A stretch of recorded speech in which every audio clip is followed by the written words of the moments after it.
So now we're going to add in our little flange edges on here. We're going to do them in two separate objects. So I'm going to go to my reference level. Okay, I want to check and see what my work plane is right now, and I'm going to say set, and it's going to tell me I'm at the reference level work plane, which is fine. It's going to be on top of the floor. And I can hit OK on that and click out. And now I'm going to draw what is just a straight extrusion. So I'm going to go into here and say extrusion off of my home tab. When I draw my extrusion, I can go in again and make sure by hitting set that I'm on the base level. Okay. Now if there's a chance this is going to be up on a pedestal, you don't want to put it on the base level. You want to put it on the reference plane and then move the reference plane off of the base level so that you can create that pedestal for that water closet. So now I'm going to leave it at the floor level, and I am going to create just using a circle. Okay, and I'm going to pick on here, and I'm going to go out, and I'm going to say, well, I know that's going to be a factor of the diameter of this. So let's say I want to have it, 2 inches, so an inch on each side. Okay, so 2 inches bigger than this, or 1 inch bigger than the radius. So what I'm going to do is go out like this, and then I'm going to turn this into a permanent dimension, click out, hit escape, escape. Any way I want, I could go in again and just redimension it using this. The key is get the dimension in there, and then what I'm going to do is I'm going to take that and turn it into a parameter. And it's going to be the parameter flange radius. But it's going to be a formula anyway. It's going to be instance, it's going to be under dimensions, it's going to default to length because I picked a dimension, hit OK, click out. Okay, now what I'm going to do is I'm going to go in here and get fancy, and I'm going to say, well, I want the flange radius to be equal to the grab bar radius plus 1 inch.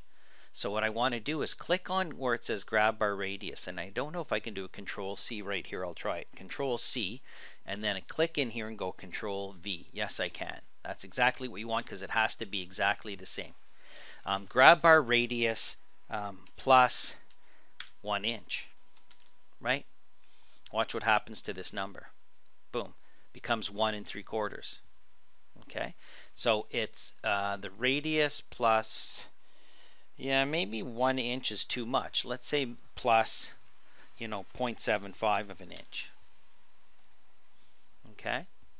So that will be always formulated. All you have to do is change this one radius. So we can hit apply and hit OK. So that's the radius of this little disc. Okay? Now all we have to do is give it the thickness. So let's go in and create a parameter in here, and let's create a new parameter and call it flange. I know we're doing overkill, but instance, it's going to be length, and then hit OK and apply and OK. So now what we're going to do is take the extrusion start, which is 0 at the base of the level, and make the extrusion end the parameter flange thickness. Hit OK. Now I'm going to go into the parameters and set the flange thickness to be 0.5 of an inch. Done. Hit apply, hit OK. Okay, I can go to a 3D view if I want inside of here. There's my disk, and I'm going to take this guy and move it around a bit. Okay, and then I say finish the extrusion. Click out. And there it is. Now this already has material. So when I join these two together, what's going to happen is they're going to take on the same material, I believe. I'm going to have to verify if 2011 has changed that. But for the most part, if this has the material, when I bring it into and I join them like I'm about to, then when I change the material of this, I'll effectively change the material of this, which is fine.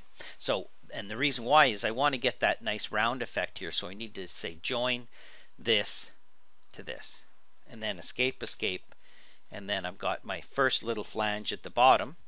And let's just do a quick flex by going into here, and let's set the flange radius. Well, let's change our actual grab bar radius to 2 inches and hit apply. That seems to be working. 0.75 inches. apply. That's working. Okay, flange thickness. Let's exaggerate it by 3 inches. Hit apply, up it goes. Okay, back to be, 0.5 of an inch. Hit apply. We don't change flange radius because it's a formula. Okay, and then our height and width aren't going to change. So we hit apply, we hit OK, and now we're ready to just load this into a project, try it out again. So we say save. We load it into our project, overwrite existing parameters, brings it in. Okay, let's go to our south elevation. Zoom in, pick on here. This hasn't changed. Okay, all we can do is go in and play with our grab bar radius, 1.5 inches, and click out, and it does that, and back onto here, and flange thickness again 1 inch. Click out, done. Okay, so let's just leave this the way it is, and we could save this project if we want, but I'm going to go close Windows and go back to my grab bar.